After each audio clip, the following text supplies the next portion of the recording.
Sealdah Kalyani local আসছে আগরপাড়া প্ল্যাটফর্মে, উদ্দেশ্য খড়দহ যাব, শ্যামসুন্দর মন্দির। চলে এসেছি খড়দহ স্টেশনে, এখান থেকেই টোটো পাবো শ্যামসুন্দর মন্দির। শ্যামসুন্দর মন্দির আপনারা কিভাবে আসবেন?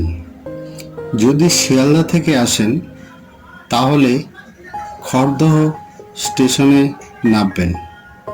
খড়দহ স্টেশন থেকে পায়ে হেঁটে অটো স্ট্যান্ডে আসবেন। অটো স্ট্যান্ডে এসে বলবেন যে শ্যামসুন্দর মন্দির যাব। অটো ভাড়া 10 টাকা নেবে। আপনারা মিনিট 5-এর মধ্যেই পৌঁছে যাবেন।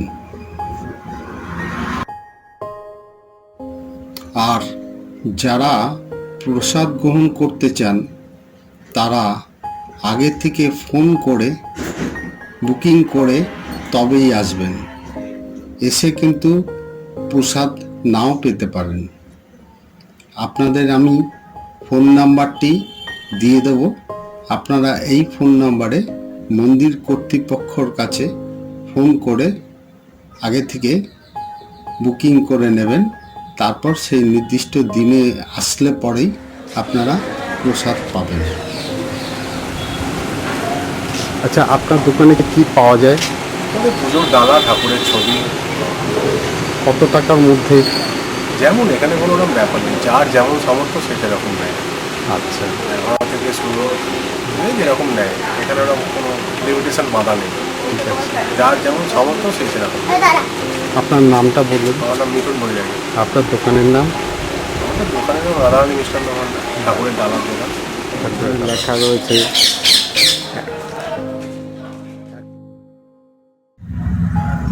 মন্দির 12:30টার সময় বন্ধ হয়ে যায়, আবার বিকেল 5টার থেকে খোলে। এই সময়টা আপনারা খেয়াল রাখবেন। কথিত আছে এই মন্দিরটি অত্যন্ত জাগ্রত। রাধাকৃষ্ণ যুগলবন্দী হয়ে এখানে নাকি ঘুরে বেড়ান।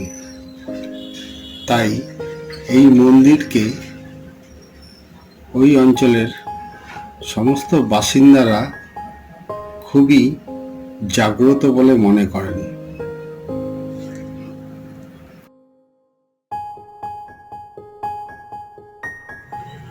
প্রসাদের মূল্য 120 টাকা। মাঘী পূর্ণিমার দিন এই মন্দিরের জন্মদিন। এই দিনেই মূর্তি স্থাপিত করা হয়েছিল।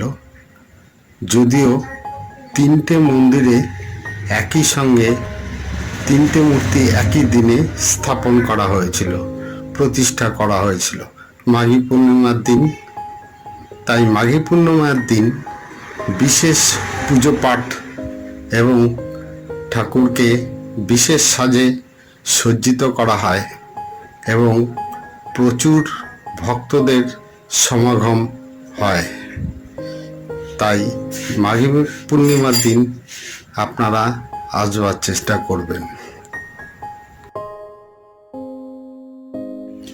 আমার এই ভিডিওটি যদি আপনাদের ভালো লেগে থাকে তাহলে লাইক এবং শেয়ার এবং সাবস্ক্রাইব করে দেবেন। নমস্কার, দেখতে থাকুন ভিডিওটি।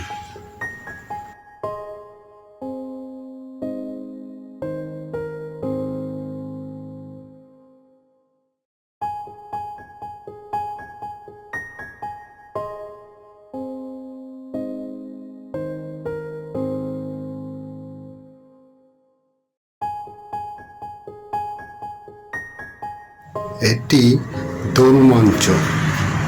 দোল পূর্ণিমা উপলক্ষে এখানে ঠাকুরকে এনে বিশেষ পুজো করা হয় এবং দোল উৎসব পালন করা হয় এবং দোল পূর্ণিমার দিন বহু ভক্তর এখানে সমাগম হয় এবং খুব আনন্দ উৎসব পালন করা হয়।